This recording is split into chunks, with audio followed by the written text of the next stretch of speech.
A modern MQ-9 Reaper drone costs roughly $30 million. It is a highly sensitive, reusable platform built to loiter over battlefields for hours, gathering intelligence. Protecting airspace for assets like this requires a massive ground investment. A single Patriot missile battery, along with its specialized radar and command centers, runs into the billions. For decades, air defense relied on a simple binary rule. Fast, high-altitude threats were engaged with expensive guided missiles, while slow, low-flying targets were handled by cheap anti-aircraft guns. This chart illustrates where that math breaks down. On the left, we have a $30 million surveillance drone and multi-million-dollar interceptors. On the right, sitting at roughly $50,000 per unit, is the Iranian Shahed-238. By taking a relatively inexpensive loitering munition and strapping a micro-turbojet engine to it, engineers have created a hybrid weapon that operates entirely outside traditional defense categories. The Shahed-238 forces adversaries to confront two distinct pressures simultaneously: a challenge to the physics of interception and an unsustainable drain on military budgets. The engineering shift starts with the propulsion system. Designers stripped out the loud, slow piston engine of previous models and integrated the Tulu-10, a miniature turbojet. This graph plots the resulting shift in flight parameters. The lower line represents older, propeller-driven drones maxing out around 180 kilometers per hour. The upper line shows the Shahed-238 maintaining a steady cruise speed of 500 to 600 kilometers per hour. As the graph drops sharply, the drone enters its terminal phase. It accelerates into a steep dive, pushing speeds up to 800 kilometers per hour. That turbine also provides enough thrust to push the drone's operational ceiling to 30,000 feet. At that altitude, it bypasses short-range, visual line-of-sight anti-aircraft systems. Look at this simulated radar sweep. With the drone flying higher and closing the distance at more than double its previous speed, the window for a radar operator to detect an incoming blip, track its trajectory, and launch a countermeasure shrinks down to seconds. Because of this compressed reaction time, defenders can no longer rely on manually operated, low-cost defensive artillery. A human operator simply cannot track the target fast enough to hit it. Neutralizing a target at these speeds changes the mechanical requirements of the defense. At 220 meters per second, the margin for error in fuse timing and guidance corrections effectively vanishes. Because cheap defensive guns fail against that kind of speed, commanders must utilize high-end, radar-guided interceptors, like the AIM-120 AMRAAM, to shoot the drones down. This creates a severe financial imbalance for the defense grid. Launching a multi-million-dollar interceptor to destroy a $50,000 mass-produced turbine is a losing exchange. The Shahed-238 exploits this exact ratio. It functions as an attrition weapon, built specifically to exhaust a defending nation's interceptor stockpiles and drain its military budget. The pressure on that defense grid multiplies when these platforms are deployed in coordinated swarms. The drone features 3 interchangeable modular seekers: a basic GPS variant, a thermal tracker, and an anti-radiation variant. Here on this tactical map, we can see the sequence at scale. The yellow nodes represent the anti-radiation variants. They detect the electronic emissions from active military radars and dive straight into the signal source, creating large blind spots in the defense perimeter. Next, the red nodes, equipped with thermal seekers, sweep into those newly created blind spots. They scan the area to lock onto the heat signatures of mobile surface-to-air missile launchers attempting to relocate. Finally, the basic variants, loaded with pre-programmed coordinates, fly unhindered through the dismantled defense grid to strike power plants, fuel depots, and static infrastructure. By layering these different capabilities into a single, low-cost swarm, an attacker can systematically dismantle a multi-billion-dollar air defense network. The Shahed-238 demonstrates that the technical divide between a high-end cruise missile and a low-cost expendable drone has narrowed. The integration of active seekers and jet propulsion transforms these platforms into offensive tools, capable of hunting airborne intelligence assets like the MQ-9 Reaper.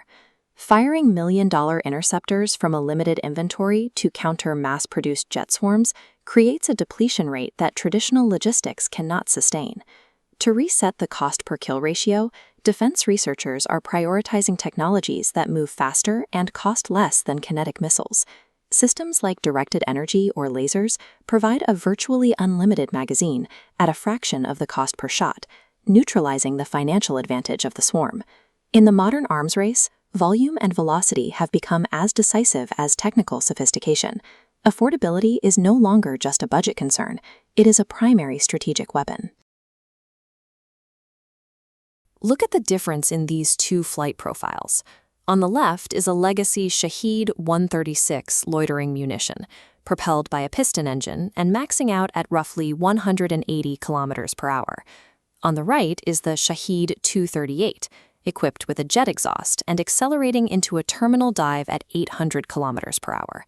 That massive increase in velocity physically compresses the time available to radar operators and automated air defense systems. The window to detect, track, and successfully intercept the target shrinks drastically. Replacing a buzzing propeller with a micro-turbojet required a complete aerodynamic redesign of the airframe. The result is a platform engineered specifically for the suppression of enemy air defenses and the interception of high-value targets. This propulsion shift introduces a difficult logistical choice. It forces a defender to consider expending a multi-million-dollar interceptor against a mass-produced turbine, even as that target closes the distance at 4 times the speed of its predecessor. We know this system is active because we have the physical evidence.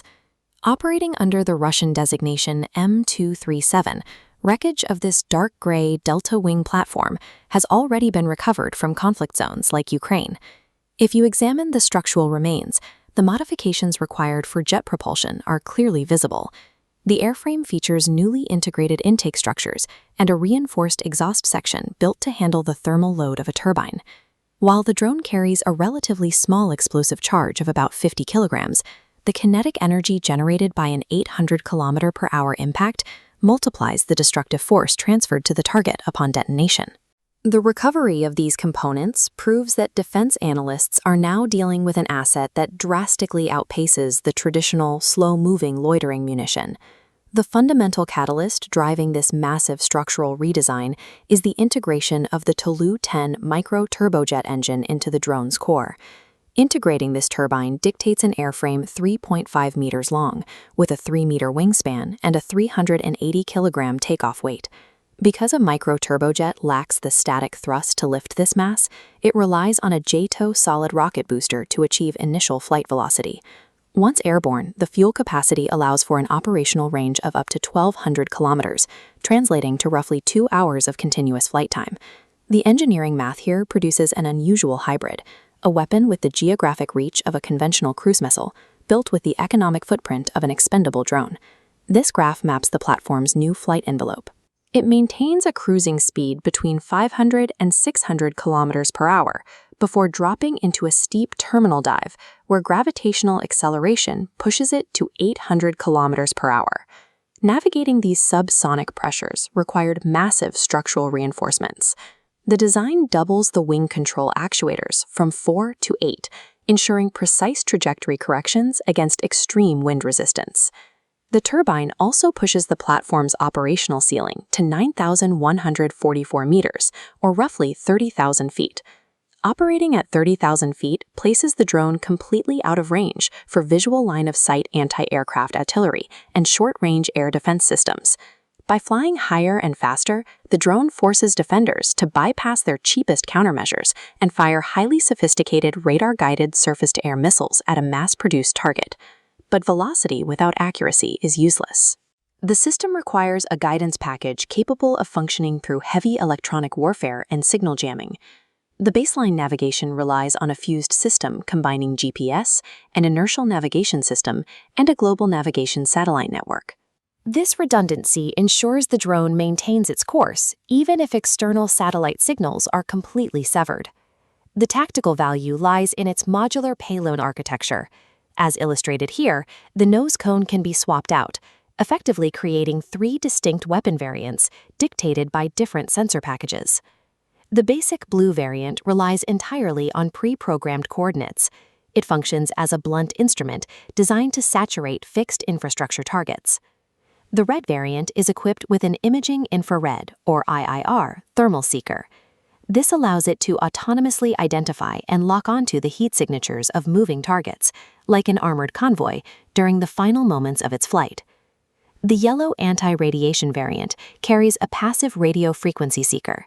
Instead of looking for physical objects, it scans the environment to detect and track the electronic emissions generated by military radar installations. This modular approach allows commanders to select the exact sensor required for a specific target profile, turning the platform into an adaptable hunter.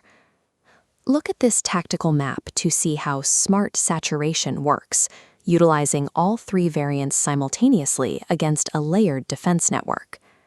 First, the yellow anti-radiation drones dive directly toward the active radar stations, tracing the electronic signals back to their source. As the radar installations are destroyed, the wide coverage zones collapse, immediately creating blind spots in the defense perimeter. Next, the red infrared-equipped drones exploit those blind spots, sweeping the area to detect the thermal signatures of mobile surface-to-air missile launchers attempting to relocate. Finally, with the defense grid dismantled, the blue basic variants fly unhindered through the cleared airspace to strike the primary static infrastructure at the center.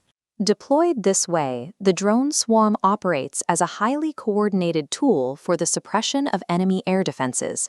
Recent intelligence documents confirm an even more severe operational capacity. The combination of jet propulsion and active seekers means the platform is not restricted to striking the ground. The thermal and radio frequency tracking systems, combined with the drone's high altitude and speed, allow it to function as a crewed air-to-air interceptor. Specifically, it possesses the parameters necessary to hunt medium-altitude long-endurance platforms, such as the American MQ-9 Reaper. Using an expendable munition to destroy a multi-million-dollar sensor-heavy surveillance asset creates an extreme economic asymmetry in favor of the attacker. This capability challenges the traditional assumption of uncontested, uncrewed surveillance, forcing militaries to figure out how to defend their most valuable airborne intelligence assets from cheap drone intercepts. Successfully mating a micro-turbojet to a loitering munition yields cascading tactical advantages that bypass legacy air defense architectures. The core physics problem remains.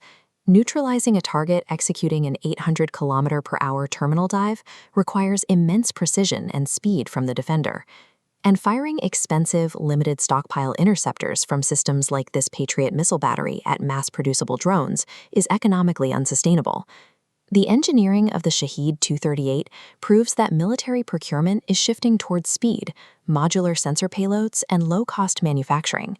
The Shahed-238 demonstrates that the gap between high-end cruise missiles and low-cost loitering munitions has narrowed. When speed is this accessible, the defense is no longer just fighting a drone. It is fighting the physics of a 220 meter per second impact.